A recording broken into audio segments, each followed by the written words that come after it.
Oh, look who's talking. I'ma talk shit in the world gone stupid. And now I'm back on my bullshit. What was so funny We're about back. that? We're back. We're back. Just sitting there. Josh is laughing because I adjusted my hat before he hit the go button. We're back. And are we going to talk about what we did this weekend, or does nobody give a shit? No, fuck them. We're talking about this weekend. Fuck them. Fuck them. Well, I'm sure everybody's super interested to find out about the growth on my back. Did we talk about it? We did, because I watched a quick episode, the one we just released today. I watched it real quick, and right in the beginning, I was like, dude, it didn't hurt until we started talking about it. Like, so I had a cyst on my back that got infected and turned into, I didn't know Mike's had a hard lemonade head growing out of my Okay, but hang on. Before he goes any further, he did have a quado on his back. and as a concerned friend, I told him, alleged. I said at the end of the podcast, bro, you really should go get that taken a look. He goes, oh yeah, I got an appointment in May and March, I'm fucker, in March. I'm like, bro, you need to go now because he just barely touching it and the thing was sensitive. Yeah, and I'm like, no, bro, you got to go now. So he goes, don't fucking tell me. I've had these fucking shit. I know what's going on. I know how to deal with it. I'm on some antibiotics. I go, well, are the antibiotics? I don't know what they're from. I had it in my cabinet, but I'm on the antibiotics. All the cylinders are the same.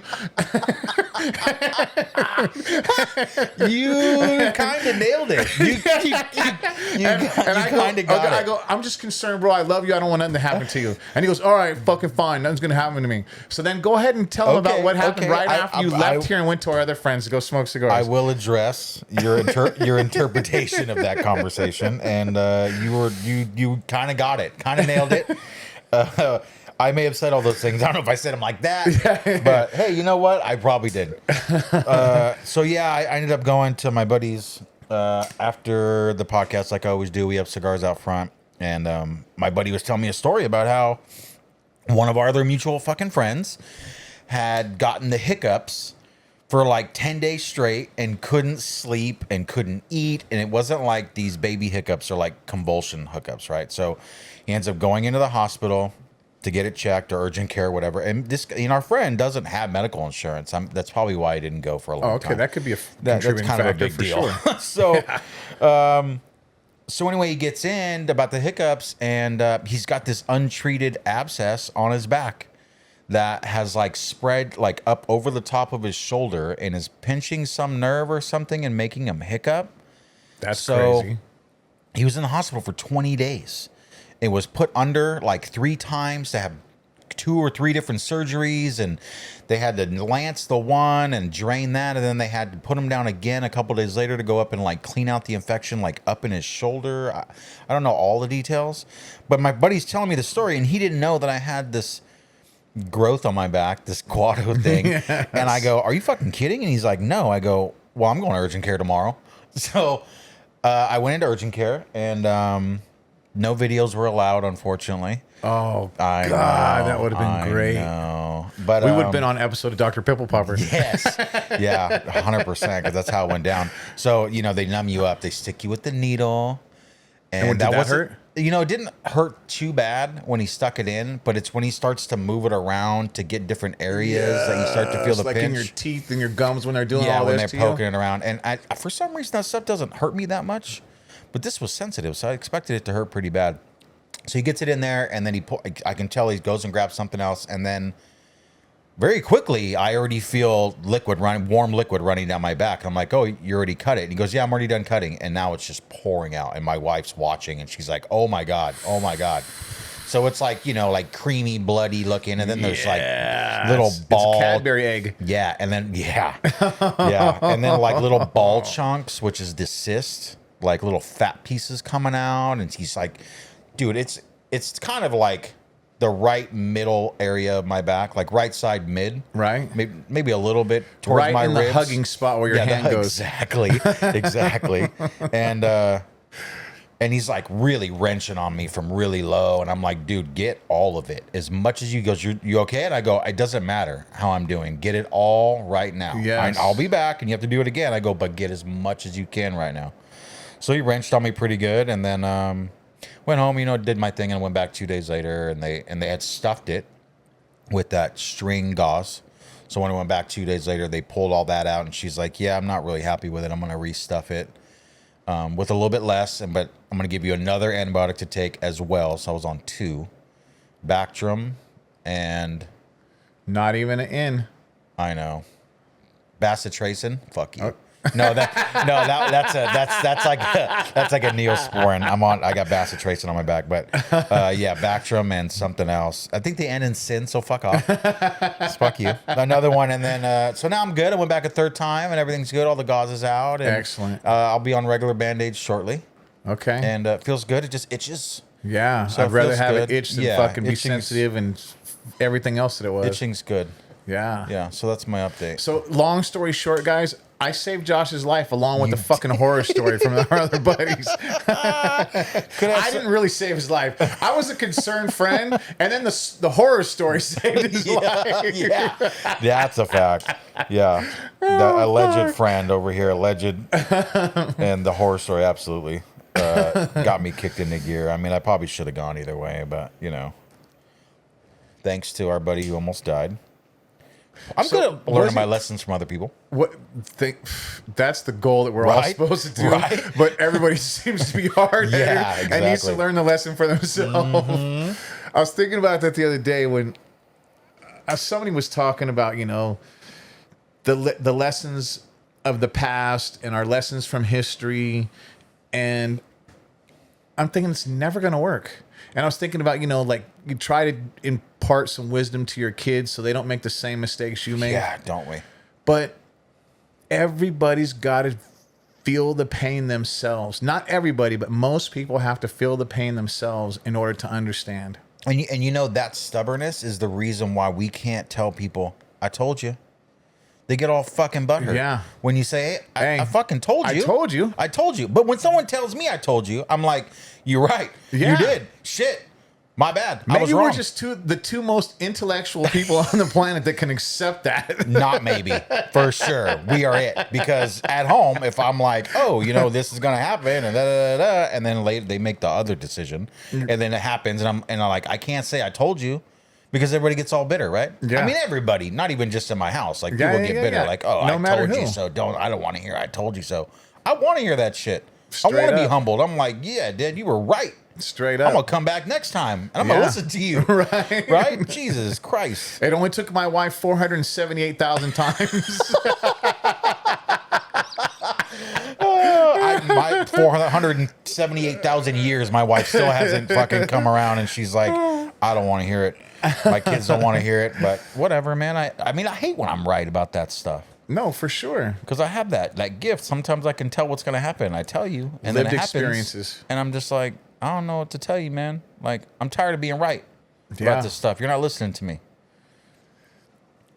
It's also somebody was, you hear these young guys talk about, we need a young president in there. We need to get all these old.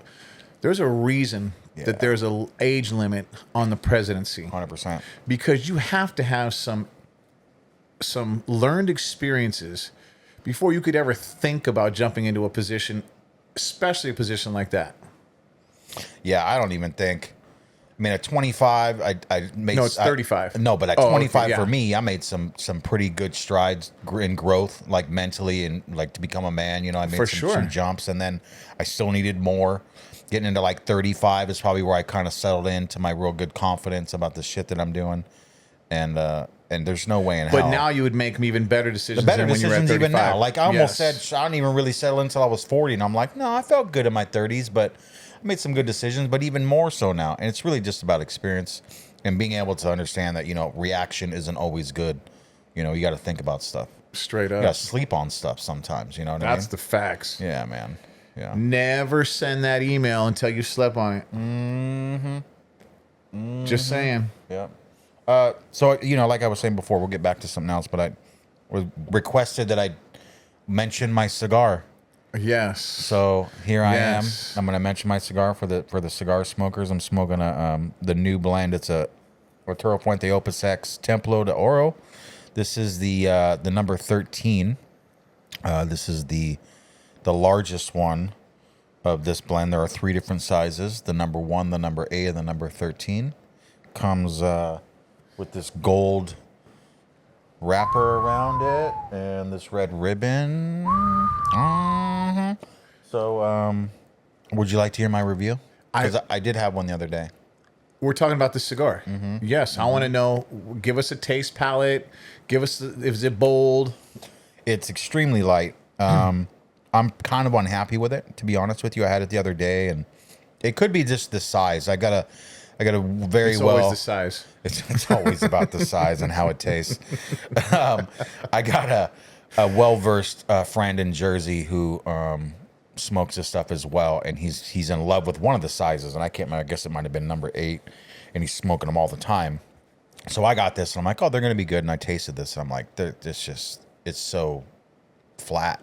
It's bland. It's borderline flavorless. It's got a hint of just like the tobacco taste, which is just not good.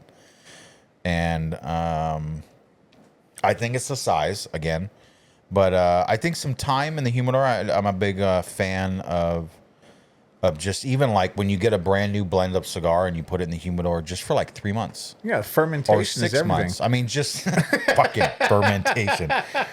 Just giving it a little time to rest. You know what I mean? Like that's what they call it, rest, right? Okay. So sometimes the cigar gets released, and I mean, you may not get that box for 6 months already. It may already have 6 months of rest, but Yeah, you don't yeah. realize it. But I don't know what it is about. I've done it with some very high-end cigars, and you get them and you open them right away, and they have a flavor. And then I put them away for like even just 3-6 months, like I said, and the flavor is back to where it is. It has grown to where you'd want it to be. Where it's Okay. so different, it's so much better. And then years go by, it gets even better. But I think this cigar specifically needs some time. So that's kind of why I grabbed it today, so I could discuss it.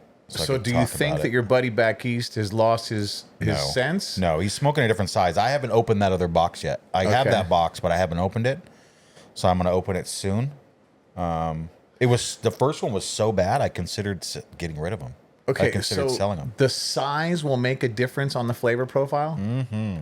So, from what I understand, what I've learned, and I did not know that. All these years I go in a cigar shop and it's the same cigar in 3 different sizes. I just pick whatever size I feel like I'm going to end up smoking that's that good. night. That's good. And I had no thought, though, that the flavor profile could be different. It depends on the range. So if you go max, and this is like a 60 ring, this is like one of the largest sizes that Fuente. This is probably, well, there are larger sizes. There's one called a man eater. It's huge, and it's a different thing. It's one off. This is their standard like general production size. It's probably about 60 or 58 is probably the largest they do. And this will be the max size, and then you have the down to the really small, which is a Lancero, which is that really small diameter, but Yep. it's that really long one. Okay. So everything in between can start to change, but it's going to be very different from Lancero to a 60 ring, so to speak. And as you transition down, there'll start to be subtle differences, and you may pick up something bigger at the bottom of the scale or vice versa. So I was told by a buddy of mine named Scott, which I want to have on the show. He's a cigar blender. And he said that the Lancero Vitola, which is the size, that's how it's called, was made or is the perfect Vitola to taste your blend. It's Okay. what the true intention of the blend is supposed to taste is the Lancero size. That's what Now, he that's says. across the board on all cigars? That's what he says. And I've smoked, for instance, there's I'm I have smoking a a Lancero next time we smoke, just Oh, because. bro. I mean, well, I'll give you one. I've got Lanceros in there, and I'll tell you right now, the Lancero for this cigar is not that great. But I'll smoke the other sizes, and I really enjoy that size. So it's not that it's not good or bad. It's just that's what the blender intended. But I don't know if that's the case for all cigar labels. But that's what he said. That could just be Cuban. He's part Cuban. He loves all that and the history of that. So maybe that's where that comes from. Okay. But all Fuente Lanceros are fucking outstanding. Outstanding. and and you can have the same exact label as a Lancero as a different size, and they are very different. And so now where? Okay, so am I thinking the Lancero? You want to see an example? Yeah, so you're not thinking you're like looking like a Black and Mild, like that thin. Yeah, but like this long. I never see anybody smoking that. Well, I'll get to that. Keep them entertained while I get Okay, you. all right, yeah. So we're talking about the Lanceros and the thickness of the stick, and is it bold? Does it have flavor? Is it flat? Is it mild? All these things are in to be considered when picking out the appropriate cigar for your evening. All right, let's peep this game. Okay, let me see. I got to show everybody. This is a but it's not like a Black and Mild though. That's pretty thin. Yeah, it's not thin as those though. You can't put a little filter on this. Okay. No, you can't put a filter on that. Did you show everybody? The Lancero. Yeah. Yes. Right. Yeah, I don't ever see people smoking these. No, be They careful smoke with them that in because Europe that's or an something? extremely expensive cigar you're holding. You can't get those.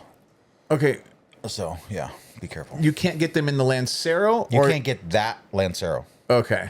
That is a very rare, hard to find, unreleased. Can you get Lancero. this in another size that you can find? Yes. Just not the that Lancero. is our Arturo Fuente Don Carlos Personal Reserve, the DCPR. And they sell in a standard size. So that size originally was made for the old man, Arturo Fuente Sr. Arturo Fuente Sr. got old and he is having trouble holding cigars. So they made a nice small one. It's a little bit smaller than Robusto in diameter, but it's about the same length. And they call it the Don Carlos Personal Reserve. It's his cigar, the old man, right? So they made that. They keep that size going, and then they made one larger size for the father and son set, which was a special release, limited release. And then they just recently started to blend the Lancero in a DCPR size, and they're not released. You can't get them. Okay. So that's probably $130 plus cigar, maybe 180. Yeah, I'm going high. It 180 bucks maybe. Okay. $150 I've only cigar. smoked a $100 cigar one Yeah, time. well, you're not getting that one. No. But I do have another one I could give you. I'm gonna put that away. Keep them entertained. Here we go. We're gonna put away the Lancero, and we're gonna find something appropriate for a rookie like me to smoke. Oh, here we go. Now let me see. Let's switch this out so I can show them. The La Araña. There's a comedian who he's an actor, but he goes around pretending to be he's an American actor, goes around pretending to be a Brazilian black belt instructor, and that's his name, Laranja. Oh yeah, And he has the full accent, and he's hilarious. that's funny. Okay, so this is something that most people can find. That one you can find. Yeah, you can probably find that one at the store. Maybe it's a little bit tougher. Not all stores like to buy Lanceros. You'll find a lot of like My Father Cigars, Don Pepin. They have a Lancero. Okay. And you'll find that one. It's rare that you find Lancero at a cigar shop in general because people don't really buy them. Really? Yeah, but the flavors are usually so much better in a Lancero. I'm going to hit up Bo's Cigar Lounge tomorrow just to mess with them. See if there's any in Blue there. Smoke. Oh, it's Blue Smoke? No, now? not Blue Smoke. It's called Blue Flame. Blue Flame. Yeah. Yeah. Those guys are cool. The new owners are cool. Yeah, I've only been in there once. I bought Marshkowitz some for his birthday. He's a cigar smoker sometimes? Often? Pretty regularly. What the You got an open seat for that guy. How come we Yeah, never yeah. asked him to come? I'm I going didn't even to. think of that. I'm going to. Yeah, Yeah. for sure. So anyway, that's my cigar review for today. We'll try and do that more often. Yes. Get some cigar people Some watching. aficionados. Yeah. So, and then those guys will probably listen and be like, "You don't know what the fuck he's talking about." Come in. Tell me where I'm wrong. That's it. Tell me where I'm wrong, baby. bro. Shit, I'm willing to be enlightened. Tell me I ain't wrong in that one. So I have a couple talking points. Yeah, let's talk about I got one. Let's talk about I got these one talking that's points. a little. Are they on point? Hopefully. There are bullet points. But this one will probably go sideways and into fucking political talk. So we'll just get it done. Here we go. We're just God going to damn get it done, get it out of the way. Fucking politics. It'll probably last an hour. Did I screenshot it? What did I do? Oh, you bastard. Where are you? There you are. Here we go. So I screenshot a Facebook post. And I don't know the details, so we're going to conjecture this. I'm just tripping you went on Facebook to find this. I didn't go find it. It gave it to me. Oh, okay. I'm tripping you were on Facebook. I'm only on Facebook. I don't really look at Instagram. Really? Yeah, because I'd rather interact with see my friends' stuff than just blind garbage. Just like like your shit. reels show up stuff that you're interested in. Like mine produce a lot of jiu-jitsu but shit. I feel dumber after I'm done. I could watch for an hour straight and just be like, what did I even do? Okay, that's fair. You know, at least I if watch I'm- jiu-jitsu moves that go, ooh, that one's pretty good. Oh yeah, Nah, and then that's you bullshit. practice them. Yeah. Yeah, I store them. Yeah. So, all right. So there's Florida has a new law that they just passed called the 25-foot rule. I just want to start off by saying I kind of like Florida. Florida's got some pretty good fucking good old American laws, good old American protections. I'm sure I could find something you could say, fuck those laws. I'm sure you could. I'm sure Florida's a crazy motherfucking place. You know, have you seen that show? It's Florida Man on No, HBO. I still haven't seen. I need to watch that. I mean, they're dumb, but like this shit happens, so it's kind of crazy. I mean, Tiger King's from Florida, right? Yeah, no. Or is it like Georgia? Yeah, he's up above in one of the states shit, above. same shit. I mean, Georgia's just Florida north. It's North All right. Florida. So, the 25-foot rule. Okay, so it's called Florida's Halo Law, and it's officially live. So, if you want me to just read the post? I mean, it'll tell us what it's all about, right? So it says, if you see first responders in action, you need to back up or risk backing yourself into a jail cell. Ooh. Here's the breakdown of the new boundary. The magic number. Stay at least 25 feet away from police, fire, or EMS while they're working. The warning is that the officers must give you a verbal move back command first. If you don't listen, the gloves come off. Ooh. This is unofficial talk. Oh, I was going to say, I hope that's in the state legislation. That would be awesome. That would be awesome. Gloves are off, motherfucker. The intent. This law targets anyone approaching with the intent to harass, threaten, or get in the way of emergency duties. Okay? So the coverage is this applies to cops, firefighters, paramedics, and even probation officers. So I'd like to think that federal agents would slide into this one. It doesn't say it. It doesn't say that, but they are they're not first responders. They're I not guess, first technically. responders. Not technically. The cost of getting too close would be ignoring a warning that isn't just my bad. It's second-degree misdemeanor. Whoa. I love it. You're looking at 60 days in county and a $500 fine plus court costs. Evidence seizure would be your phone or camera can be taken as evidence if it's used during the violation. So if you're recording it and getting involved, they're going to take your phone and use it in your court proceeding. As they should. And they should. Yeah, for both sides. Yeah. And then bottom line is support our heroes by giving them the space they need to save lives. So, a lot of our talk about ICE and people getting in the middle of that shit, for me, fits this. It's like you got to stay out to have any valid argument as to why you think you're still good being there. When you interfere with first responders or federal agents or whatever, I mean, we have a social agreement in our country that you don't do that. Now, if you want to protest and you want to do all these other things, but you can't get in the middle of what they're doing. I agree. So that's what I love this law, especially for cops, because you see videos all around South LA or whatever, or Long Beach, and we see a lot of stuff down on 2nd Street, and the videos come up. It's like the cops are trying to do something, and people are like crowding around, and it's like people are getting used to being able to do that. That's not something that we've ever seen go on for a long time. No, I mean, for the most part, look, let's just look at it 90% of the time, or 95, let's call it 95% of the time. Something goes down, you should be respectful, you should be at a distance. If you want to film, that's fine. Mm-hmm. But you need to let the police officers, any paramedics, any firemen, anybody who's doing anything like that, let them do their job. They know what they're doing. They're there in that situation to remedy it or to help those individuals. Stay away from it. Did you just say they know what they're doing? Yeah. I'm so proud of you. Yeah, they do. I'm so proud. You think you or I know better than a police officer what to do in certain situations? Well, I'm not thinking of the things that we all agree that they should be there for. I'm thinking about the things that a lot of people don't think they should now, be there hang on. for. I will get to those in a second. That's the other 5%. Okay. The other 5%. So here's my only gripe about any police or ICE or anybody of authority is when they're abusing that authority. That's my only fucking gripe. I wouldn't give a fuck otherwise. Period.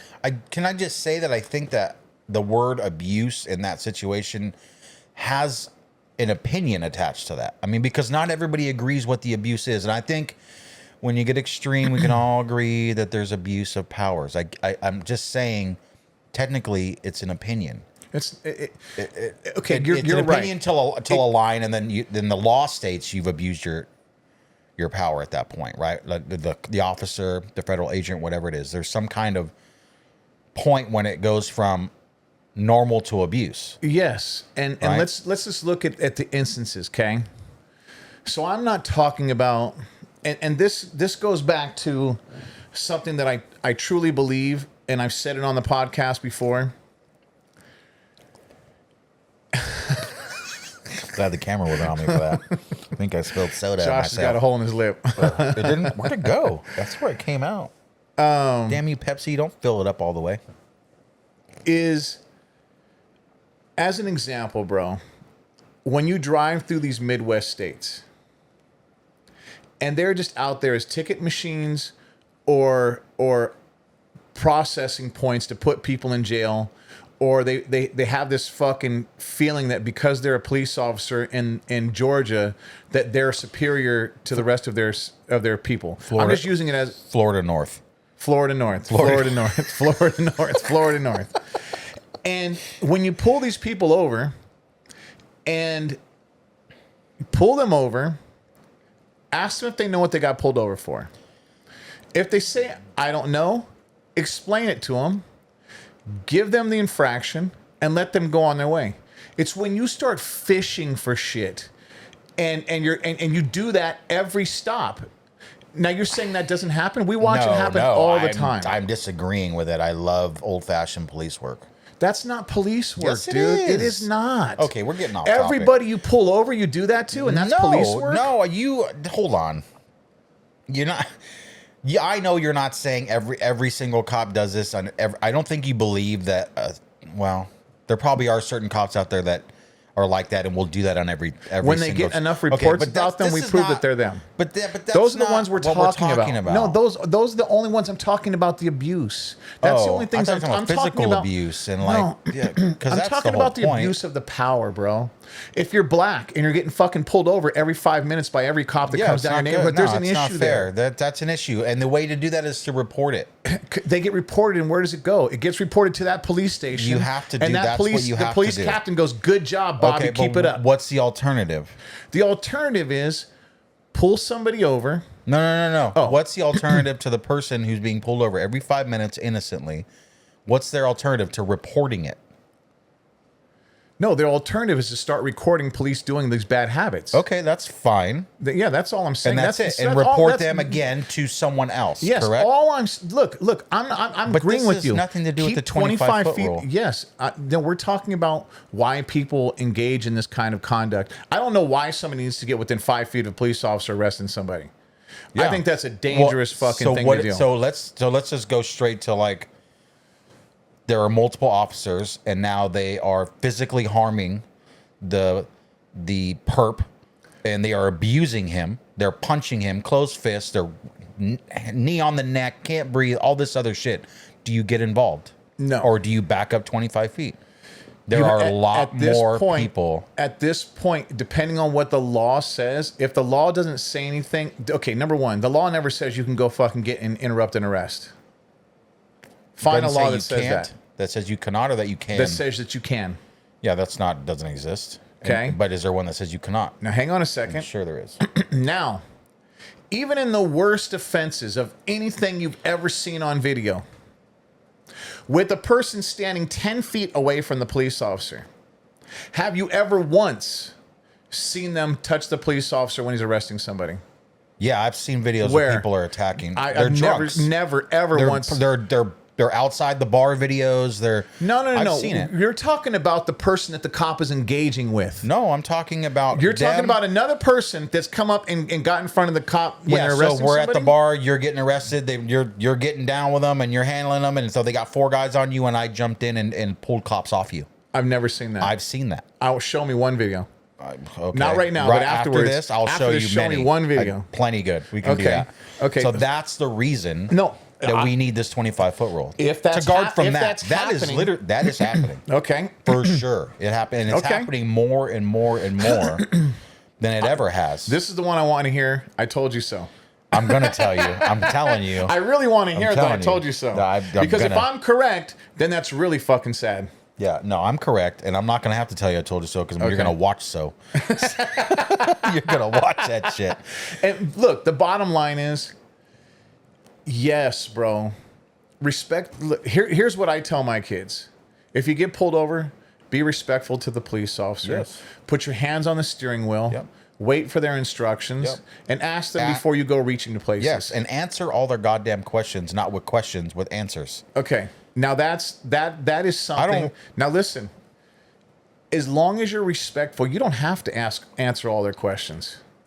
Especially if That's they're correct. probing to try to fucking stick you with something. That's correct. And they are taught to do that. Yes, they are. So if they're taught to do that, then you should be taught to not have to fucking do that. You can say Because you know, every time you answer a question, it's one more thing for them to say, oh, that's why I took him to jail. That's why I took him to jail. That's why. Don't answer the questions, and there's no where are reason you for them going? to take you to jail. Where are you going? That's not something you should answer.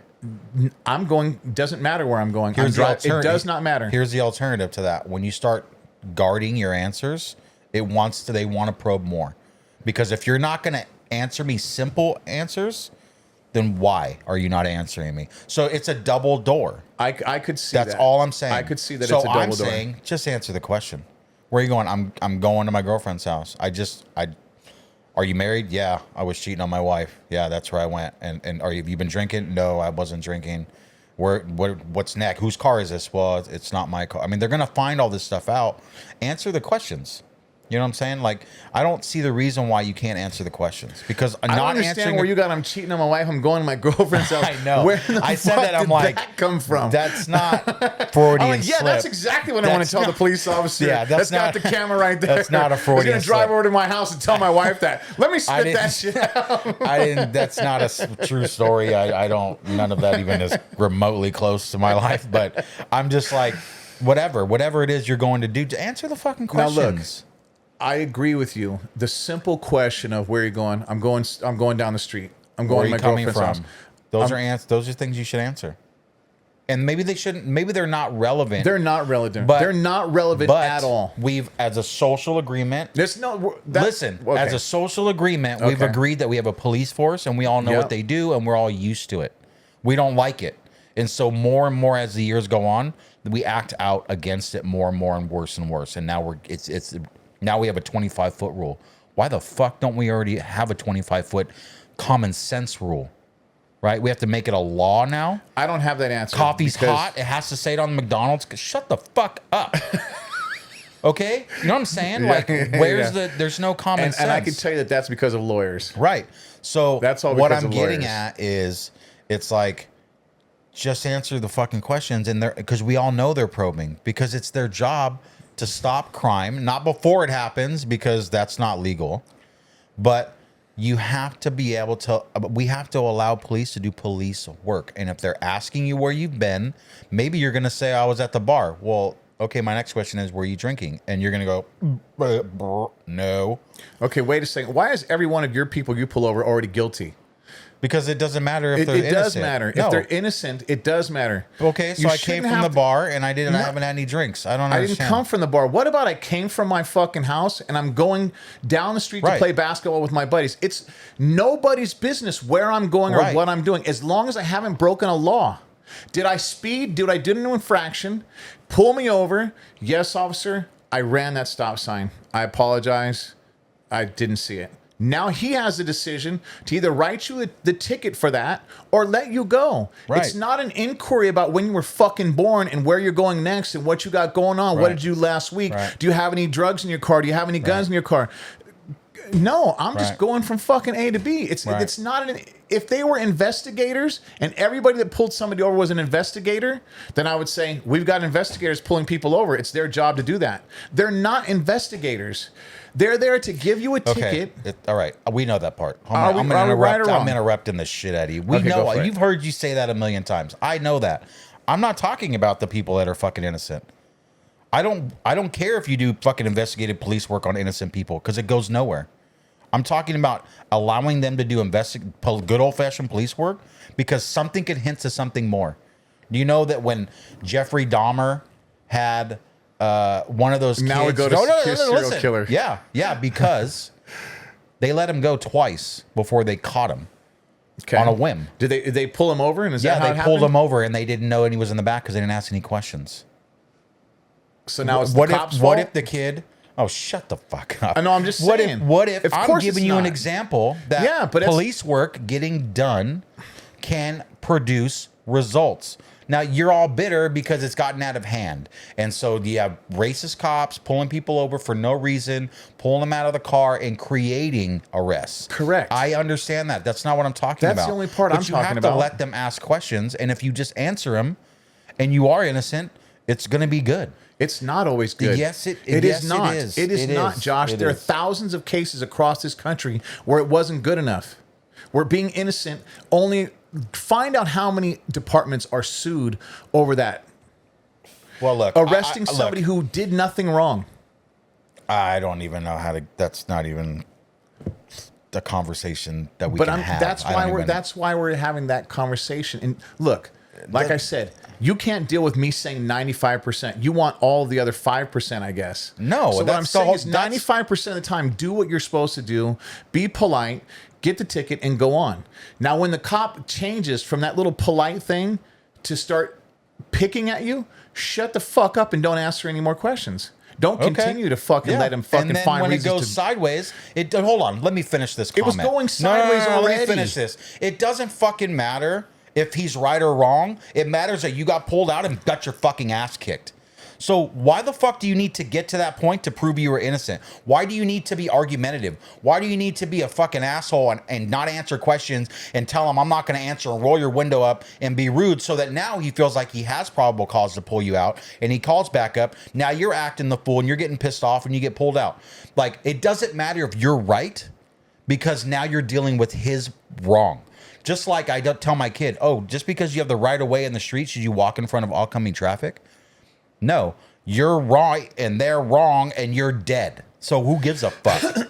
Like, it's stupid. I'm just talking about intelligence, common sense, not what's okay in society and what should or shouldn't happen. When you have someone of authority above you, they get to control what the fuck happens next.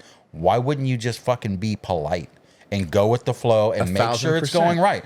That's my point. So I don't want to hear about fucking all these innocent other people. I get they're shit cops. So we're not talking about that. But the vast majority answer the fucking questions. And you get to fucking, most of the time, it's all good. Or you get a ticket or whatever. Or you get questions asked that you don't want to answer. And you can politely say, I don't know how that has to do with anything. But all you're going to do, possibly, is create a longer stop. Okay. So my question to you is... All this came from the 25-foot rule, by the way. No, yeah, it did. My question to you is, bottom line, no matter what happens, just be a bitch and take it. That's what you interpreted as? Yeah, that's what you're saying. No, I'm not saying be a bitch. You're saying no matter what, they're authority and they're above you, deal with it. Be intelligent. When does the intelligent part say, shut the fuck up? And don't say anything else. That could be part of being intelligent when it gets to that point. As long as we could agree that there is a point that it could get to. When you should stop talking? Yeah. When you've just like answered all the questions and that got you out of the car anyway and you know you're good. Now it's time to say lawyer. I'm cool with that. I'm all for that. Okay. But you need to work with them. Okay. But from the start, you're like, I'm not answering your questions, officer. Come the fuck on, dude. Two things with that. I don't need to show you my license. Come on, Two things with that. One, those are your constitutional auditors that do all that shit. Well, okay? Yeah, some. Now you have to deal with those people are still on thinking the way that you like to think about America and the freedom and everything else. And it's your right to be able to do this. So you have to examine whether them doing that to test your rights is something that you want done, or you don't want that to you don't want to ever have your rights checked. You don't want to ever confirm that you have these rights. So that's fine.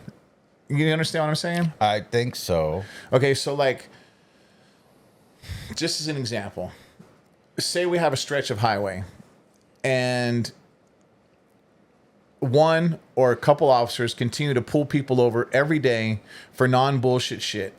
And then that starts to go into courts and they're starting these cases and it reaches a newspaper. So now it's reading that these cops are harassing people on this particular road. This is going on in our community. Now you come out with the auditors. The auditors start to drive that. And instead of being cooperative, they're doing what you said. They put their fucking IDs up there. They're not answering any questions. They get their rights violated, and then they sue the department. Okay? So it's a process in all that going on in this particular circumstance. So you're saying at no time would we ever need an auditor. At all times, we should just let the system keep playing out? Or how do we address that situation? I'm going to address the auditor thing where you're like, where they go straight to, I'm not going to answer, and my ID's against the window, and I'm not answering any questions. Yeah. You're inciting a problem because we all know what we're supposed to be doing. It's a societal agreement. You get pulled over, your window should already be down. The car should be off. Your hands should be on the wheel. Or, like I do, right outside the window. Because it's their job it's my job to make sure they feel safe. I've said this before. Okay. Right? Because they're in authority. Do I go to work and talk shit to my boss because I don't like him? No, that would be dumb. They're not your boss. I'm telling that situation they are. They're the person of authority in that situation. Okay. They can arrest you whether it's legal or not. They could still do it. I agree with you. They could still pull you out and beat your ass. I agree with you. Because they can. They have tools and they I have would backup. agree with you. Doesn't mean they And won't all go to hopefully jail. that particular officer gets taken out of his job but after that incident. It doesn't stop from the incident, from you experiencing it. So I'm talking about skipping the experience. Okay. That's all I'm saying. I'm not saying you're wrong about any of the things that actually go down. I'm telling you, let's try not to get to that experience. I'm totally with you. And I think if that was how everything was, okay, don't get me wrong. There are exceptions to the rule on that. Let's go to the person in the car now. I'm done trying to be an advocate for good policing or good fucking stewardship of our environment. Let's go to the opposite side. Now I'm the person driving. I'm the regular citizen. 1,000%, bro. Stop being combative, okay? Answer the questions that make sense in the stop. Now, everybody's idea of what makes sense can differ, but at least the common ones. How you doing? You know why I pulled you over today? No, officer, or yes, officer. Where'd the you explanation come go back. from? Now, where I'm going and where I'm coming from, that's a cordial thing that you could answer. And I think it would be smart to answer that. There's no doubt in my mind. But I'm saying you don't have to, but it would be smart. So one is what you have to do constitutionally, and one is what's being smart. So 1,000%, like you said, be smart. Answer that question. Now, if they continue to probe, you've answered the questions. They ask you if you have any guns or knives or any alcohol. No, sir, I do not. No, I have not been drinking. And you're legit. Now, if they continue to probe you, at that point, you need to say, I apologize to you, officer, but I've answered every question that you needed in regards to this ticket. I don't have anything illegal in my car. I have not committed a crime. I don't want to answer any additional questions that I consider phishing. I'm with you on that. And so here's the thing. So that everybody could be intelligent enough to speak that way, that's all I want. Then we would have it a lot better. That's all I want. And the issue is that I don't think we all know why cops do that. And I'm going to conjecture it, but I'd like to think that I'm probably close to being right. I think that officers are trained to ask questions so they can read you. So they can figure out if you're lying about dumb things, to figure out if there's something bigger going on, whether they're under the influence or they're coming from a crime they've just committed. That you have, the more you talk, the more you watch their mannerisms, the more you get their vibe, the more you can actually also stare inside the vehicle, stare at their clothes. I mean, what if they've got blood on them? What if they just came from a crime? All of I'm those just things, saying all of those that things those are the reasons. Those things. No. No. Those aren't the Hold on. reasons. I'm not done. Those are the reasons that they're asking questions. Now, you don't like the question. Maybe they have some other questions they can ask, but it's training behind bullshit questions to give them other information. Maybe they don't even care where you're coming from necessarily. They're not really listening to the answer. They're watching your answer. That is what I'm talking about. So it's not like they're invading your privacy. Maybe they need to come up with some better questions so that it doesn't seem like they're invading your privacy. They should ask to get more from you so they can watch your mannerisms, so they can make a gauge on if they want to really investigate you, as opposed to just go back to their car and write your citation. I want that. I think the training, if that's what it is, I think that that's good. Okay. That they should get a feel for you. Because if you're under the influence badly, right, and you should not be in a car, they may not have been able to figure it out by just saying, can I get your license, registration? Okay, thanks, I'll be right back. Because I've had that experience where the cop doesn't ask me a single thing. And yeah, okay, I'm a white guy, a white male living in Torrance. Fine, you can chalk it up to whatever you want. But I was young, and there have been times when I didn't get pulled over. I got pulled over, and I didn't get any questions. License, registration, and when he comes back, here's your citation. This is not, you're not signing on guilt. Just sign here. Okay, thank you, and he leaves. So you get all in between. But if he wants to get to figure out what I'm doing and how I'm feeling and what's going on with me, he's going to talk to me, and that usually incorporates questions.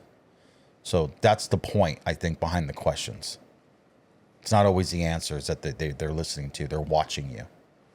Do you agree with that? I totally agree with that. Okay. So if that's where that's the case, then you're okay with it. But No. other questions. No. You'd rather No. hear other questions? I'm not okay with that. Okay. I'm going to tell you why. Mm-hmm. Like I said, it depends on the situation. Like I said, 95% I'm okay with the small talk that you've got to do when you come up to a car. You can, as soon as they roll it on the window, you should be able to smell alcohol. I'm not saying you always can. Correct. Okay. Yeah. But you, for the most part, if I haven't drank in a few weeks and I go around anybody who's drinking, I can smell them from across the way. Yeah, you're right. Okay. Typically, yeah. So, and then you look in the eyes. Are the eyes red? You know, they have bloodshot eyes. Are their eyes droopy? Okay. Now, if none of those things are the case, then there's no more longer a need to continue to probe that situation and ask a redundant question. So while they're standing there and they're getting that and they're watching, they're looking for your inebriated movements and looks. Do you want them just to have a staring contest, or are they supposed to talk? Are they going to talk to you, or are they just looking at you? No, what are you talking about? Well, he's going to ask you questions like, where are you coming from? Where are you going? It's just a question, so he's watching you. But if you don't want him to ask those questions, no. Like I said, how's he supposed to figure you out? Like I'm saying, I agree. Okay, that you should answer those simple questions. Okay, where you coming? I would answer them if I was going to be pulled over. I would answer them. Yeah. Okay, it's just what I would do. Now, my skin complexion is not black. I don't have the same. Or Hispanic. I don't want to. Or Hispanic. Or Latinx. I don't want to leave you out. I don't have the same biases towards me that I know a lot Yes. of my black friends experience. Yes. Yes. Not as much in Probably all of today's them, world, dude. Probably all. in Los Angeles, as it was in the 80s. Yeah. Yeah. But I know that in the middle of the country, they're still in the 80s as far as They that are. fucking concept is concerned. They are. They are. So in those Hispanic areas, and black, all of it. It still makes a lot of sense for those people to feel that way. It does. Now, even though you feel that way, and I don't think it's right, I still don't want any black folks to piss off a white cop To get that second to experience. get to that experience. I don't want that. No, in me either. any case Me or either. form. Me either. Okay? For either side. Either side, I don't want that. All I'm saying is I can understand at the point when they continue to be pulled over and harassed in their community, Yeah. how eventually they say, fuck you, I'm not answering your questions. Right. And then we just. And then we got to let the chips fall where they may. Right. But I just sum it up at the end here is that, if you want, you need to report these things to your agency, and if nothing happens, you need to report them to a higher up, not in that agency, a different version. Yeah, you'd or have if to you go want to to go the to feds or news, or you something. want to record it, but these constitutional auditor versions, these people that I know my rights, I'm not talking to you, you're inciting a situation at that point. So to me, they don't play. That card doesn't play for me. Like when you go to report that, look what this cop did. Well, you kind of incited this problem. And I know that it doesn't mean it's okay for the cop to do it. But again, I'm always in accountability on both sides. If you're going to be a dick and you get dick reaction, I'm not really sure what you expected. So what the best case scenario is, film your interaction of you being polite and him being a dick and report it then. 1,000%. And not when you being a dick and him being a dick and thinking that's going to go anywhere. Correct. That's correct. That report means nothing to me. Correct. You're right. All right. That's 1,000%. All right. That's the way we should. That's the way we hope most people Yeah. will handle it as we move forward in society. And you know what's going to happen? The people that are listening to this aren't going to listen to me. And then something's going to happen. And I'm going to go, I fucking told you. Told you so. I fucking told you. All right. 45 minutes of that. We're done with that. All right. But here's my last thing. Yeah. We need to have some police officers on here. Yeah, I know some. So we got to get a couple in here. Yes. Yeah, I know a retired captain. We know some active guys. Yes. I know actually a few retired guys too. I know, I got plenty of people. I just haven't asked. I don't want them to feel like they can't talk in here either. So that's the thing. I got to ask the right people. You know. I'm gonna reach out to 2 retired people tomorrow and see what happens. Yeah, retired might be the best. I got a retired one. He's a cigar smoker. Maybe he'll come in and have a cigar with me. But recently I was watching Once Upon a Time in China, Kung Fu, Jet Li. We were talking about that, right? We were talking about. I love Jet. We didn't talk about it on camera. Okay, so it's Once Upon a Time in China. Is that it's a movie about Jet Li? It's a Jet Li film. Oh, it's a Jet Li film. Yeah, Kung Fu film, but it was filmed in like 91, released in 91, so it's kind of newer as far as like cinematography and acting and it's not the like 70s that. Exploitation. I love those. Not the exploitation. God, you made me look bad. I'm just fucking around because that's what we call every black film. No, I like the ones when they're flying through the air with their like karate kick and their kung fu kick and their, I love Kung that Fu shit. Theater was Kung Fu Theater. Sunday afternoons, bro. Is what we did in the 80s. My uncle used to, we watched a lot of movies together, a lot of horror movies. I've talked about it before, but we used to get Kung Fu movies and sit around and watch them because honestly, the Kung Fu is good. The actual martial arts is good. Not the side guys in the background doing stuff, but, the lead guys, usually it's really good. The choreography can be good and the stunts are good. When they're on cords flying through the air, it's one thing. Did you ever watch The Master of the Flying Guillotine? No, I didn't see that one. Is that a good one? You're going to have to peep that one out. I mean, I'm a fan of Jet Li the most. How about Drunken Monkey? Of course I've seen Drunken Master. Well, Drunken Master. Master. Jet Li, not Jet Li, I just had his name in my head. Jackie Chan did Drunken Master. And this is way before that. Before that. He redid. The original one. Yeah, the original. But I just, of course, Bruce Lee's movies are really, really good kung fu. Yeah. He really studied filmmaking and understood it. Yeah, it was good stuff. And he's doing his art, up there. So I like watching that. I know it's form fighting and it's not really conducive to defending yourself necessarily on everyday streets anymore, but in today's world it's different. Because of jiu-jitsu and MMA has really taken over the world for sure. But I really love kung fu movies. I like them still. Crouching Tiger, Hidden Dragon, one of the best kung fu movies I've seen. The fighting was so good. That again was fan. I mean, don't get me wrong, I guess fantasy. I watched fucking Avengers, so where you talk shit, that's fake. Thanos snapped his finger, everybody died. That's real. Yeah, I'm just so urbanized that when they're fighting underneath fucking trees and shit, flying into the tree, across tree to tree, and off of a branch and walking on my tippy toes, running in the air, right? And then landing, touching one roof and jumping to another 100-foot roof. Yeah, the Kill Bill type shit. I love it. Yeah, I love it. I love the Kill Bill, the sword fighting. I'm a big samurai fan. I think they're doing some kind of remake on that 3. movie. I think they're going to do 3. Oh, is that what it is? Yeah. Did you know that Kill Bill Volume 1 and 2 was supposed to be one movie? No, but I believe it. Yeah. Mm-hmm.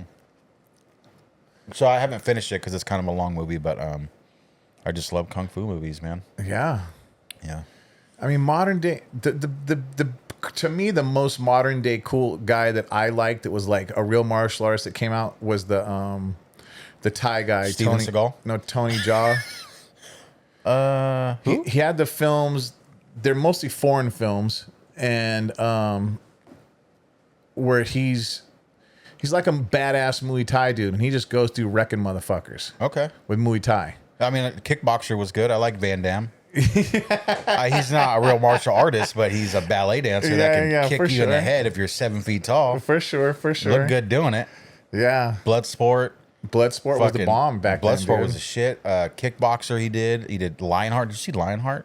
Yeah. Lionheart was dope. When it was like street fighting. Yep. That one was cool. Yeah. Yeah. Or not Double Dragon. I remember Double Trouble. Something like that. He was a twin. Yeah, it was a twin. That was a good one. And it takes place in Thailand. Yeah. Yeah, it's a good one. On an island or some shit. Yeah. So good. What happened to you, Van Damme?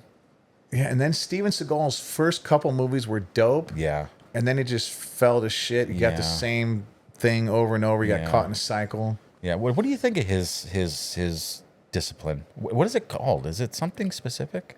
It is Aikido. Yeah, that's right. Aikido. And not that familiar with it. It's I'm grabbing, sure pulling. Some of it has its place. Especially has its place against people just randomly throwing shit at you on the street. I think it's got its good place even in the octagon at some point, but nobody really is slow enough. No one throws a jab slow enough for you to grab it. Correct. Right? And that's the whole point is you want to grab and pull and lock. Yes. Or throw. Yes. Right? But you can't really do that in today's world. But most of that stuff is based on you committing weight distribution towards me and me redirecting the weight in one form or another. Right. And in today's world, or in mixed martial arts, while you would want to redirect one of my punches, a double leg coming down from up is going to be hard to stop if you can't time that knee or that kick perfectly. And trust me, since MMA's inception, or since the last 30 years that we've been in this game, I have been, and it's been in America, and it's been pumping the way it has, those are very far and few in between where you catch somebody coming. It does happen, but out of, say, 1,000 attempts, maybe one connects. yeah, I think it happens more often on trained versus untrained. Yes. You know, the untrained guys trying to dive at your waist, you got a pretty good opportunity to take them out with a knee. For sure. But yeah, the grabbing and redistributing weight, I mean, that was something my uncle incorporated in his Kung Fu teaching. Yeah, and not all Kung Fu has that, but all of it did. And that's why I was able to transition into wrestling so easily, because the style that he taught me was to take other weight and use it. Yeah. It's a push-pull game, it's a bro. push-pull game, yeah. Yeah. But yeah, I mean, the actors that are out there doing martial arts and stuff now, there's not that much really good martial artist movies coming out. There's fight scenes and they're kind of, boxing, punching. We and really throwing. need one of these MMA guys who has charisma and an ability to be behind the camera, take that next step and jump into the film world. Yeah. And we don't have one of those right yet. Yeah, or at least train people better on set to No, I think they're doing that. I think I know a few guys that do the choreography for films. They've done a lot of big films. They've worked in the Marvel franchise. And they come up with cool shit all the time. And I think it's like anything. There's only so many moves that you can do before we've seen it all. Well, also, what's entertaining? So if we're watching the Octagon, and when UFC was first starting, everybody watching hated when it went to the ground. Yeah. Because we want to see people get punched in the face. Yep. We want to see somebody just buckle and hit the ground. Like the one shot. That's what everybody's waiting for. So oh shit, you got knocked the fuck out. So just like that. Yeah, just like that. But so now, like if I'm doing a film, like that's what they want to. That's what we all want to see. Like the punches to the grill and the getting knocked back and thrown into a wall. There isn't like any kind of scene where grappling and locking and arm barring is going to play its way in. It's really just about striking for entertainment. That's what entertainment is. Yeah, there still can be, like, if you remember some of those old Steven Seagal scenes where, like, when they punched, he grabbed their hand and then broke their arm right here, and you saw the bone come through. Yeah. Those ones were like, that was intense. I still that see was some dope. of that. I still see some of that. You're when right. you see those are like, okay, that's pretty. Yeah. That's engaging as far as watching something. Guy Ritchie does fight scenes like that. Yes, great job, Guy Train wreck Ritchie. that you got to watch. Yeah, you know what I mean. Yeah, that's good stuff. Now I still believe that there is some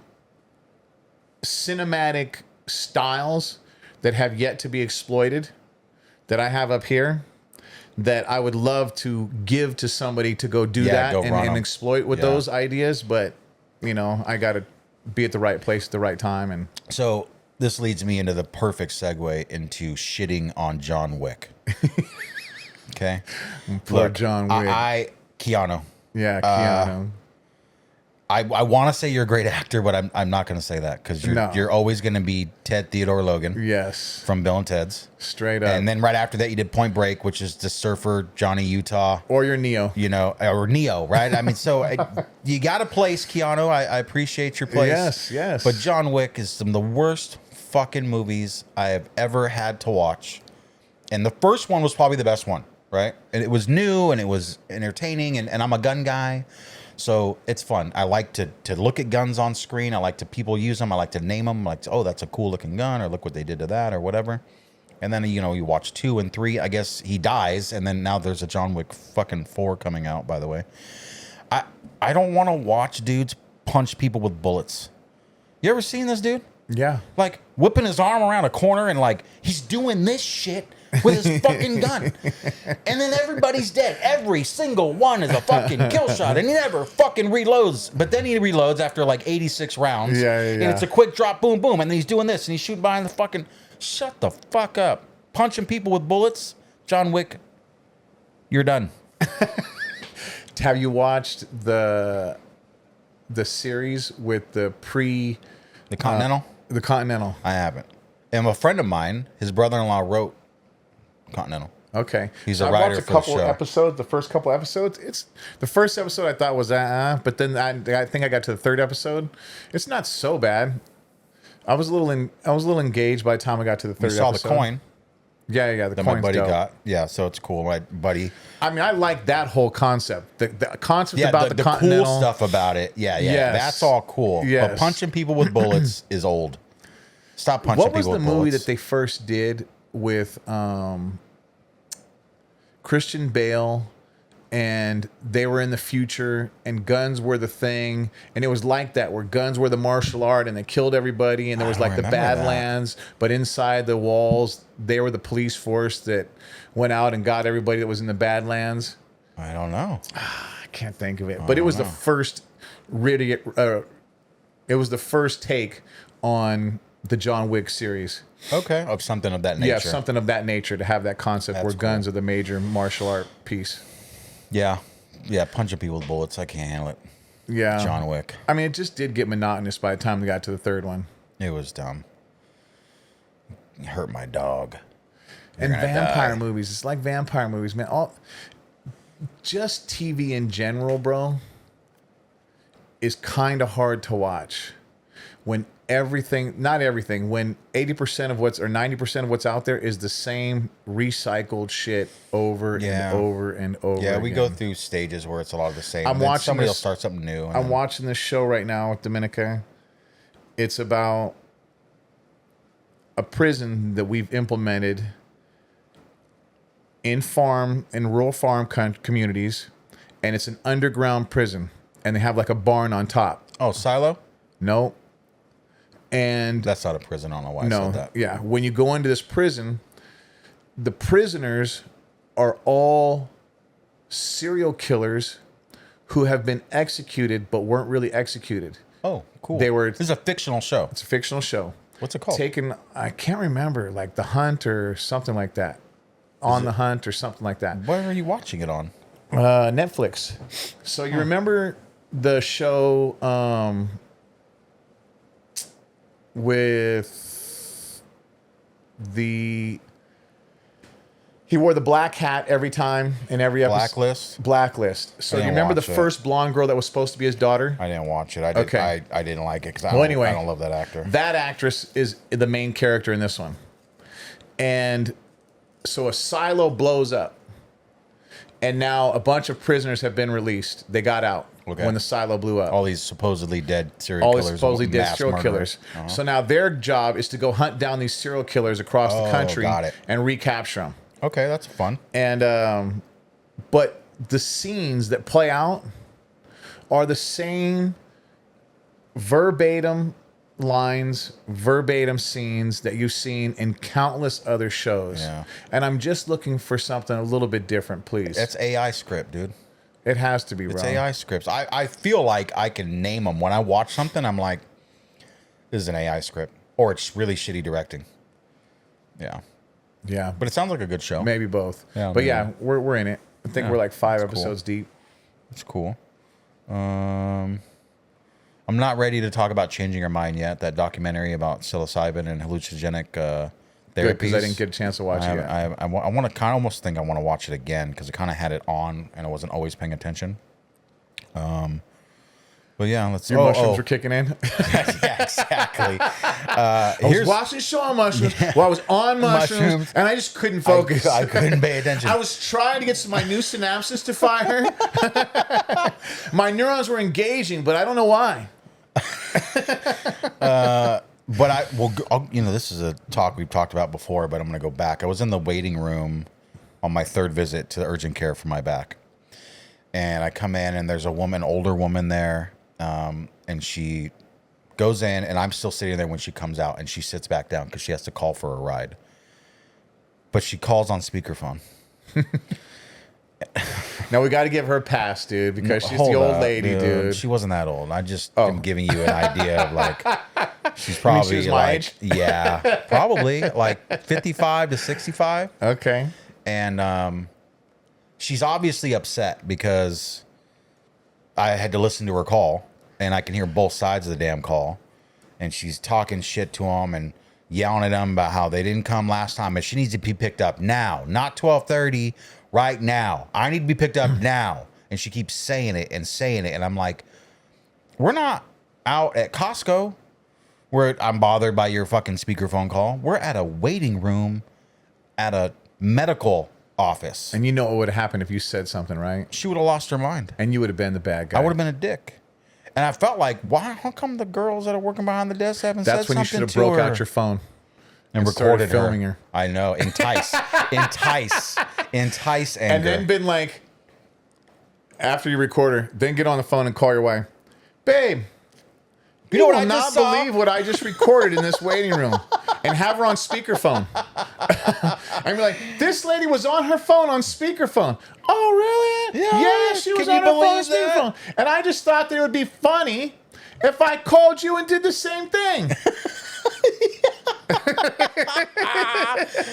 Then I'd have to blame myself for getting arrested. Then we're going to get arrested. Yeah, I gotta blame myself. Yeah, so that was frustrating, dude. Again, if you're listening and watching this and you talk on speakerphone in public, shame on you. Shame on you. Shame on you, man. Shame Nobody on you. wants to hear your shit. Don't be shitty. Don't be because that's shitty. being shitty too. It is. It is being shitty. All right, that's all the talks I got. That's all I Hey, got. that was pretty good topics It's a though, good bro. one. Yeah, it's a good Yeah. hour. That was an hour's worth. Nice. Did you have anything you wanted to? Oh, I got a couple stored okay, up. let's do. So there's nothing really, gonna change the world in what I'm talking about here. But I thought it was crazy. There was a clip that came on, like her, love her or hate her. It doesn't matter to me because this is not about who the person who is delivering the message. It's about the message. Okay. So AOC was confronting CVS Pharmacy and their subsidiaries that have monopolized the whole circle of care so that they're garnering every penny of every dollar spent along the process. Now, it's not just for services. It's also for the governing bodies that are supposed to be negotiating. So I'm just going to tell you. Break it down a little Okay, bit. that's what I got to do. Because I don't know what you're talking about. So I'm assuming CVS they don't. pharmacies, we know what those are. Yes. Then they own the They is being some CVS, the conglomerate. everything CVS, the conglomerate. Okay, so CVS CVS is the owns boss. all of this. Boss hog CVS. Okay, CVS owns the company that's negotiating the prices with the pharmacy and CVS. They own the distribution from the pharmacy to CVS. Okay, all makes sense to me business wise. They own the watchdog that is governing the whole thing. No, not on board with that one. They own That's a third party. the pharmaceutical company manufacturing the drugs that's selling it to the fucking person who's supposed to be monitoring the price sales between the two and to the pharmacy and then to the consumer. So their whole system is set, and they call it. They're telling this to their stockholders about how they have the vertical integration for the consumer sales of everything having to do with, And they do. but they can't be the governing body. Yeah, that's the part that needs to be removed. I'm actually Yes. on board with, at surface level, I'm on board with all that business wise because even Amazon has its own logistic company because it makes sense. Hang on. She starts off. Let's- Now I think I'm about to. Which owns Aetna. Hang on. Also owns Oak Street Health. Americans know this. And he We're gonna just run cannot this. swim, and she's just doing it with a smile on her face so that other people. I'm about to drown you, and he's like, I know she's. I don't about care to about drown these me. people's I comment. actually Trust me, don't know if everybody. Americans know this, but CVS Health owns Aetna, the health insurance company, correct? Correct. Oh, And CVS, which owns Aetna, also owns Oak Street Health medical clinics, correct? Yes, it does. And in addition to that, they own, of course, CVS pharmacies, and CVS Health also owns CVS Caremark, the pharmacy benefit manager, Yeah, which helps yeah. negotiate some of these rebates and prescription prices. makes correct? sense That's correct. business wise. And CVS Caremark processes nearly 30% of all prescriptions in a given year. And so, in other words, CVS Caremark helps determine the prices that patients pay for a third of all prescriptions in the U.S. In fact, I was following one of CVS's one of CVS's investor calls where they really laid out quite clearly what this means if you are a patient. This is what's known as a captive strategy. And CVS in the investor call used the example themselves of a patient known as Kate. Kate has an Aetna health insurance plan, which is owned by CVS Health. She then goes to a CVS pharmacy. She's connected to an Oak Street Health medical clinic. She sees a doctor at Oak Street Health who prescribes her medication. And then she goes to fill that prescription at a CVS pharmacy. So the price Kate pays for that medication is dictated by Aetna, CVS Caremark, and they also own the drug manufacturer Cordavis. Mr. Joyner, this is quite a bit of market concentration. Wouldn't you agree? No, I wouldn't agree that it's market concentration. I would suggest it's a model that works really well but- for the consumer. Yeah. So Yeah, hang on. I think it works very well for CVS. I think, in fact, you all said on the call that you all call it a fully engaged member. It's great marketing there. Fully engaged member unlocks sizable value for payers and CVS Health. So the health insurance gets a cut, the pharmacy benefit manager gets a cut, the drug manufacturer gets a cut, and the patient gets screwed. I think the Federal Trade okay, Commission has so- also found that healthcare. I hear all that, and a lot of it's smart business. Some of it seems monopolized, but I'll say that Kaiser is almost all of that as well. Besides owning the manufacturers that make medicine, you pay their medical premiums to them. You see their doctors who prescribe the medication, and you go to their pharmacy. So it's the They same. don't send them to any other pharmacy? I can't say they don't, but they have their own pharmacies on Okay. locations, and you go to their pharmacies. Now think about this: if you have Kaiser and you need a medication, and they have a pharmacy, you think they want you going to another pharmacy? No, they want you going to Kaiser. So course. it's likely that they're covering you at Kaiser and not other places, or you're going to pay more at CVS, so to speak, right? But I don't think you can. Tell me where I'm wrong. Somebody comment. Yeah, I if don't you have know Kaiser. I don't know enough about it, but it definitely okay. Here's my only thing about this. If I'm the manufacturer, the insurance coverage, The distributor. the distributor, Yeah. The insurance cover. That's crazy. They didn't know they owned the that doctor, now. Right. Yeah. that means I can dictate whatever the fuck I want, That's right. and I can charge whatever I want, That's right. which all bears down on you and I Yeah. because we're the ones paying out. That's correct. Yeah. So there's no negotiating going on for better deals if that's the case. That's also true. There's nobody vying for a fair market and competing for those prices. Yeah, that's where that part comes in where I'm like, the negotiating part needs so to be just third on party. those things alone, I'm a little worried about the situation. Now we do need to bring somebody on smarter than us to really break it down. Yeah, someone but- knows. Look,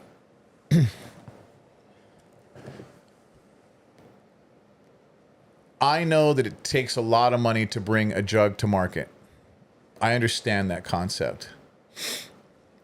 But that money has to be amortized over the next 30 years with that drug. Not in the first fucking 5 years of you returning your money and charging all of us fucking astronomical prices for a drug that costs you $3 to make. And you're going to sell it to us for $150 to recoup your fucking design and your testing through those years. Yeah, I agree, but I also understand. And in addition, that's also being supplemented by the government in a lot of cases. But they do the same things with like new highways with tolls, and the That agreement is is a that the fucking toll, racket too. Well, the toll is supposed to just be until it's paid back. Like, and I can't speak to it really detailed, but I know that the Benson Thomas, we used to have to pay a toll until the bridge was paid for or whatever. It was tons of years. It just in the last like 15 years, you stopped having to pay a toll. You remember that? I never paid a toll in my whole lifetime. Yeah, going dude, there. you had to go back over to the Pedro side. You had to pay on the way back.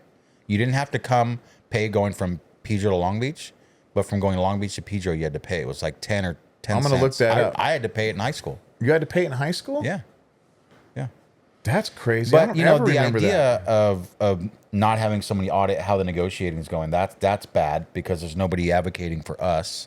But it's good business to own everything that your product touches. It's intelligent. So I'm trying to find Oh, something you're to talk totally about. right, dude. Yeah. It was 50 cents to go westbound traffic. Yeah, west. Yeah. From And Long in Beach to 2000, Pedro. after the construction bonds were paid off, it was a free routing from San Pedro to Terminal Island. And they've done that with other highways and stuff. And so that makes sense. But when it's spun and written into law where they collect forever and ever and ever, that's wrong. Or when the state or government pays for something to keep it nice, like we shouldn't have to pay for that. Our taxes pay for that. But a bridge that created a route from one place to another that you wouldn't normally have had, that makes it easier for us. Okay, we're gonna pay. When we did this extension on the freeway originally, there was no toll attached to it. Which extension on the On the 110 freeway. So that was our first toll before the 91. So we did this building we did the second story for the fast track. The fast track. Well, that's different. That's been. Well, hang on a second. Yeah. It was already paid for. The construction was already paid for by our tax dollars. Then Fast Track comes around and implements its system on that thing after the fact. It wasn't during that time of construction. It wasn't immediately following. It was all Fast Track. Are we sure? We're I'm talking not about exactly the sure, two but lanes that are up there. That's Yeah, it? yeah. I think that they were built just for carpool toll. That's what I think. You think you probably could be right. I think so. You could be right. I just remember hearing people bitch about it in the past. Well, you got to pay about how you've already paid the government funding part of it to build the road, and now you're having to be told to use the goddamn thing. You have to pay, but you're skipping. And traffic. New York is the biggest fucking culprit of all that shit. You got to pay everywhere you go. Yeah. And even in like Oklahoma, dude, when you go, just as an example, Oklahoma and Texas, when you go to rent, well, I guess it's here now too. But when you go to rent a car, they ask you if you want to either prepay the tolls or I forget what it is. Yeah. And then when you're on the maps, it tells you this is a toll route. This is another route that you don't have to pay the tolls. Yeah. Yeah. I remember we were in Colorado and there was the toll issue and I've had to pay tolls after on rental cars too. Yeah, me too. It is what it is. It is. Oh, well. What were we talking anyway, we were talking about medical. We don't know enough about it to really fucking. But we can say that it's out there. Now you guys can go look on it. Yeah, go tell us. Comment. Tell us what you think. What's up with it? Yeah. What was the other one that I had saved that I want to look at? Enough about that one. And the other one was... Here's the other thing about this cigar.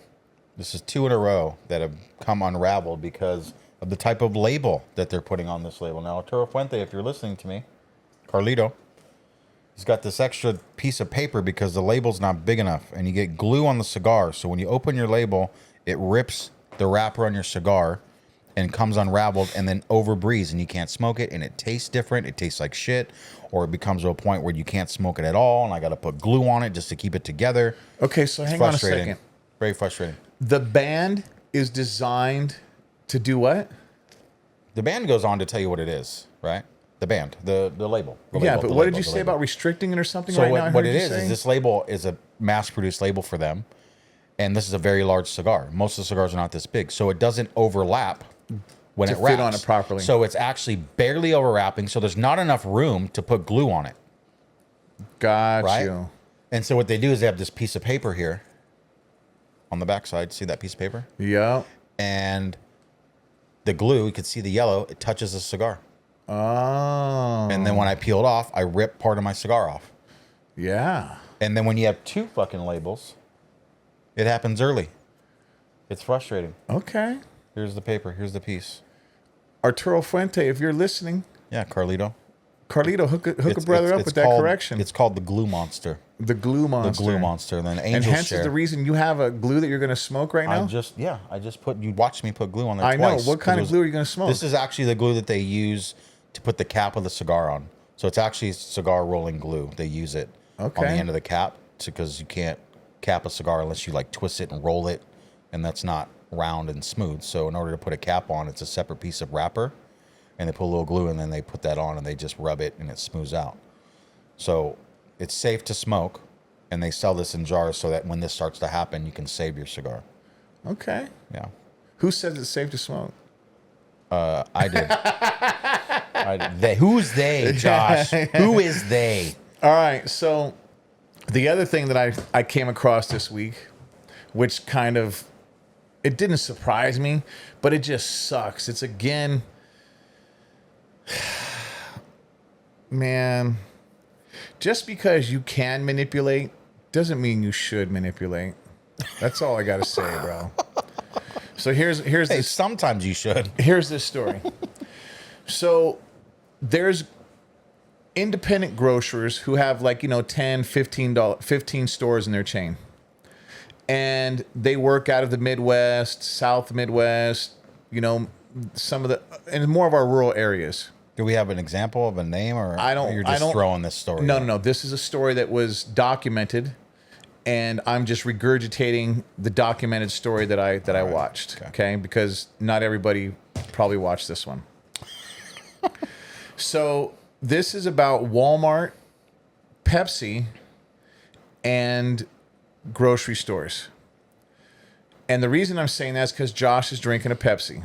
Pepsi Zero, by the Okay, way, for all the Pepsi Zero. diabetics listening. You need to Yes. switch. Stop drinking fucking regular sodas. Ozempic, Dad. and Pepsi Zero. Yeah, Dad, if you're fucking listening, you need to drink zeros or diet. I don't care if you don't like the way it tastes. You'll like the taste after 2 weeks. Oh my god! Make the fucking switch. Not diet. Don't make me I don't do care. diet. You have to. You too, fucker. You too. I only drink Coke when I'm drinking, and I only drink Coke when I'm drinking whiskey. So as long as I don't drink whiskey all the time, I won't ever drink a Coke. Yeah, okay, fine. That's why I don't say much to you when Yeah. we're drinking together. I'm like, he knows that ain't good for him. Yeah, it's my bad on my I mean, bad. Coke takes rust off metal. I know. We should not be drinking that. You should see how much is taken off my intestines. It really just soothes my intestines, so the whiskey yeah. doesn't eat through my intestines. Lays down a base coat. Yeah. All right, Okay. so as an example, Pepsi will put Pepsi will put in Walmart a 12-pack container of cans for $4.99. got it. Pepsi will not sell that same 12-pack to any other grocer around for more than like $7 or $8. Well, will not. Did you misspeak? They Will not. will not sell it for less than. Will not sell it to any other grocery store for less than, as an example. So okay? if grocer A gets an exclusive deal at $4.99, grocer B through Z has to pay $7.99. Correct. Okay, that sounds like a contractual agreement. Sounds okay. Okay, so is that fair to the consumer? So here's the deal. I have a Walmart that's an hour away that I can go get my groceries and get that discounted price.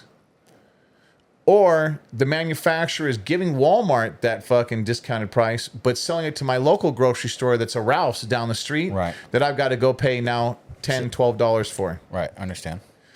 That is not better for the consumer. No, it's not. That's only better for Walmart. That's right. So the consumer pays more, gets fucked. And so all I'm asking is, do you have to do it that way? Well, okay, so If we are using We're Walmart. talking groceries. We're talking things that you need, sustenance things to survive. If we're talking about Walmart, Yep. so I just had this conversation with my mom, who my dad's wife, who they live in Missouri, and Walmart on that half of the country is the gold standard for shopping. It's where people go. It's over here in California. Walmart is like, it's looked at in a different view. Yeah, right, for sure. And so I didn't know that Walmart owns Sam's. Did you know that? I might have heard it, but I don't remember. The founder or the starter of Walmart's name is Sam something, and Sam's is the competitor to Costco. Yeah. Well, there are, I'm going to misspeak, but Costco doesn't exist around certain Walmarts in certain parts of the country because they're competitors, right? So if Walmart is keeping Costco's from being built, Walmart is running the show for the country. They are a very large buyer. 1,000%. So, you know as well as I know, the more you buy, the cheaper it is. And I don't care what you're talking about. You want to talk about metal? You want to talk about lumber? You want to talk about cocaine? It doesn't matter. Whatever it is you're buying, the more it's cheaper. Walmart is buying more than Ralph's, more than Vons, more than Costco, more than everybody else, arguably, probably combined.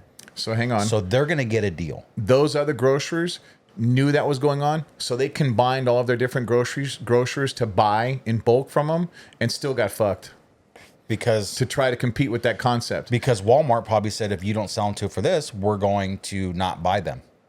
It's just big business. So I don't think that big business really gives a shit about the well-being of the consumer. They just want us to buy it. Because if they gave a shit about the well-being, they wouldn't sell Coke. Can't be drinking that shit. I'm totally with you. But here's how it went sideways. I just gave you the synopsis of what happened. Now here's how it went sideways. So now the other grocers decided, okay, well, you're going to do that. We're going to, and then have a loss leader. They're going to use those Pepsis and they're going to take that Pepsi price and they're going to bring it down to match the Walmarts. And they're going to eat that cost just so that they can have that loss leader to get you to still come in the store to purchase the other things that you're going to purchase. Correct. They'll take the loss to get that market share. Now, once Pepsi found out, they sent out investigators into those stores to record that, and they started to penalize every one of those stores who was a Walmart competitor by reducing their allocation. Their incentives. Okay. Because Walmart gives incentives for selling X amount. Right. They reduced their incentives, and in some cases, straight stop supplying them, and that is questionable. Okay, well here's my experience with that. I know a couple of off-road company owners that make their own product and distribute and sell not only directly to you and I as consumers, but they sell to other motorsport companies that have online websites or whatever. Right. And so they are mandated to sell for a certain dollar amount and not more or less, so that everybody gets competitive. Right. Now, so I know I just kind of voided my own argument by saying to keep everybody competitive, but the idea of having a standard is what I'm discussing. Yeah. So if you have a standard that you have to sell it for that amount and you're not, you're violating the agreement. Well, they don't have that standard and they don't have that agreement because they're not trying to make sure that they're competing in consumer prices. What happens in cigar world too? So even just as something as simple, it's kind of hearsay. I don't really know the details. I have a friend that owns a lounge, and he was saying, and I don't always understand what he's talking about. He's Chinese. He's from China, so sometimes I don't know what he's talking about. Right. But he told me that there was a cigar that came out that I have. I think it's a Don Carlos 90th anniversary. And he said that cigar was being mandated by Arturo Fuente company that you have to sell that cigar for $13. Well, those cigars will sell for $40. No problem. All day. So if you get caught selling it for more than they're telling you you're supposed to sell it for, you can lose your contract with Arturo Fuente. And they have another one called the Toast Across America set. It's a little box. It comes with 2 cigars. They've been doing it since 2004. And you have to sell that for $50. because it's a contribution sale. So the TAA is all donated. I think it's 100% of those proceeds go to the Arturo Fuente Charitable Foundation to make schools and stuff for kids in Dominican. It takes care of. It's a really big foundation For sure. So if they find out that you're selling these for $100 because there's 2 cigars in them that are worth $50 a piece, you can lose your contract with Arturo Fuente and they won't sell you anything. It's the same thing. No, it's not. Both of those they're being instances you just told- said were to stop you. From making more. Correct. Right. But it's still the same. It's not the same. It's the same as They're being told. They're letting Walmart make more than everybody else in the country. Well, we did. Okay, so you're telling. I think one thing that I may have missed is that you're saying Walmart pays $4.99 but charges $10.99. No. Walmart. They're selling it for cheaper. Walmart is selling it for $4.99, and they're getting it cheaper than that $4.99. Of course, they need to make money. But the other grocers can't even buy it that cheap, so they're selling it to match the That's the Walmart unfair price. part, yeah. And then they're getting penalized for selling it to match the Walmart price. Yeah, well, I think that's what's happening. I still think it probably comes down to the argument that they're buying more of it, and that's why they're able to leverage that deal. Well, there's no problem then with them getting the better deal. The problem is penalizing the people that are selling it at the same price. Because they're selling it for less than they're paying. Doesn't matter. They're taking the loss. They should Fucking be allowed Pepsi's to not take a taking loss. the loss. Yeah, okay. All right. You might have convinced me a little bit that they should be allowed to take a loss and not penalized for taking Yeah. losses. Yeah, I can be on agreement with that. Unless there's a contractual agreement saying that they can't, they have to sell it for this amount. I mean, you want to sell for 13, that's fine, but you need to sell if you for have at a least contract like that, it has to be for everybody, not just for some. 10. No, every contract's different. Every contract's different. It's business. Listen to it's me. big business. Listen to me. I purchase shit from manufacturers all the time, every day, on a wholesale, on a retail, depending on the product and depending on where you're buying it from. Yeah. And if I went and if they started doing that, they would be sued left and right for fucking, I don't know what the hell the rules are, but I'm sure there's rules against it for consumer advocacy. Yeah, I'm with you that penalizing for taking a loss is not something that makes sense to me. But if it's violating your agreement, it makes sense. We don't know what their agreements are. I know you don't agree that one agreement shouldn't be different from another agreement, and I disagree there. I think every contract is signed, and they're all different leverages, and they're all different agreements. And even if it's for the same product for a different buyer, like, we're not upset about the gas stations. The Chevron on one corner sells it for a different price than the other Chevron down the street, and they're privately owned, so they're allowed to bill for whatever they want. And again, and they can bill it for less, but they're not selling it for less than they paid. So I understand the concept of the argument, but it's still, to me, I think it still falls under that freedom of business and violation of contract kind of cloud. I'm going to look that just to fits let in. everybody go watch this because I'm sure I missed out on some shit. So it is... They uncovered a scheme keeping grocery prices high. Is the That's the headline. yeah, the headline for it. Yeah, yeah. It's a documentary that's on YouTube. It's called The More Perfect Union, and I think they go out and discover these. It's a documentary. It's like 20, 30 minutes. It's a little to snippet. Yeah, it's 11 minutes 30 seconds of Okay. this segment of this show.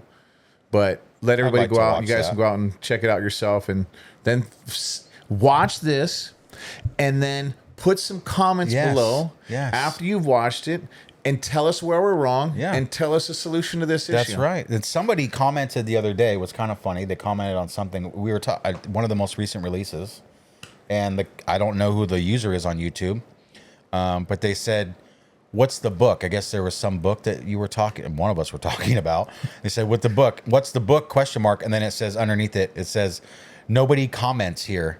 Like, I was like, yeah, how come nobody ever comments? Like, make comments. So if you have a comment, type it in, go watch this shit, tell us where we're wrong. Yeah, and now I'm comment. gonna have to look up so we can tell that person what the book is. Yeah, I asked them, is there a time in the show that I haven't gone back to see if they commented back? Yeah, but- because I want to help them out. I want hey, to what give them the book. Yeah, what book? I want to know. Shit, yeah. I feel stupid. I'm like, I don't know what we were talking about. It's our show, and I don't know We're what you're talking horrible, about. we're horrible, we're Yeah, I know. horrible. For all We're gonna those, figure that that mostly it's me on the YouTube commenting and Instagram. It's not both. So just so you know, if you're Yeah. messaging Instagram, you're talking to me most likely.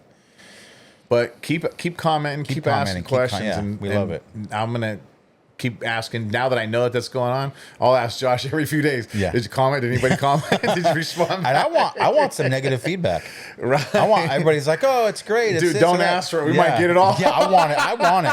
I Be want careful it. what you ask for. I want it. I need to hear something. I want to be better. You know what I mean? I want it to be better. No, so for if you're sure. tired of hearing it, long drawn out shit, tell me so we can cut. Yes. I'll do my best for all of you to cut Bo off.